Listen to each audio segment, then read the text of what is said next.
L'autre type de mandoline maintenant. Il y a différentes options sur celle-ci.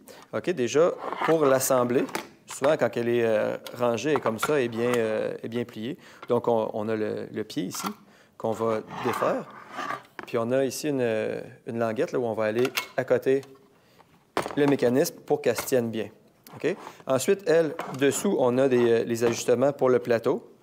Ici, le plateau d'en haut, on l'ajuste en bougeant le petit bras, soit descendre, soit monter.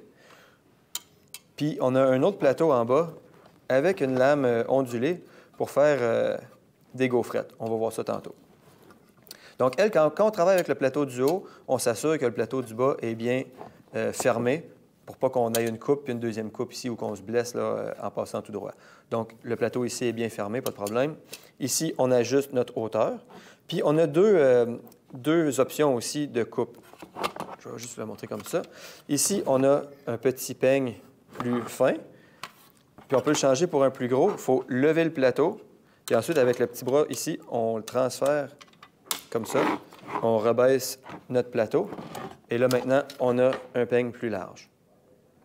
On peut aussi décider de ne pas avoir de peigne pour faire de la tranche. Donc là, ici, on va laisser l'ajustement vers le bas, lousse. Puis là, bien, à ce moment-là, on n'aura pas de peigne dans notre mandoline.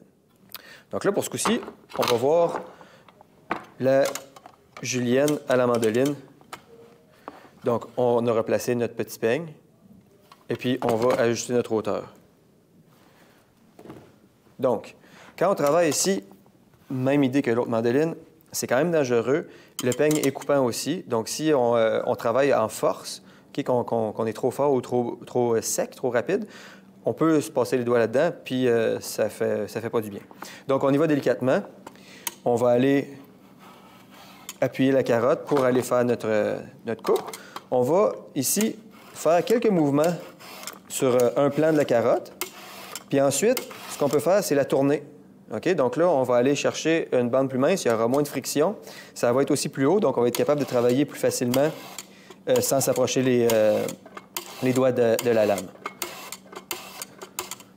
Donc là, évidemment, on se fait des tronçons de carotte dépendamment de la longueur de la julienne qu'on veut avoir. Puis rendu à un bout ici où la carotte collabore moins bien, bien, on peut mettre ça de côté. Puis on peut continuer ici avec notre petit morceau. Même chose, je fais quelques coups d'un côté, je tourne et je fais de l'autre côté. Évidemment, il y a toujours un petit bout ici de chute qu'on peut conserver, potage, fond, purée, autre chose. Donc, on voit ici notre résultat. On a notre julienne là, qui est quand même bien régulière aussi.